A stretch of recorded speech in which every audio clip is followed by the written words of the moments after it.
When you say yes, but you mean no, your body pays the price.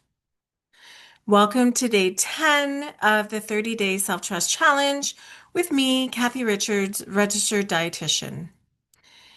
In day 10, we're focusing on fullness without judgment. So what does that mean? Feeling full, so eating to the point where we feel fullness is not wrong. It's feedback.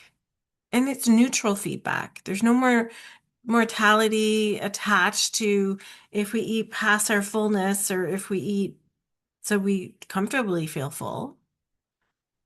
Feeling full is not wrong. So let's try to keep it neutral. So the invitation for today is to practice neutral language around fullness today. A neutral language around fullness might sound like, that was enough. Mhm. Like I might recognize that was enough food.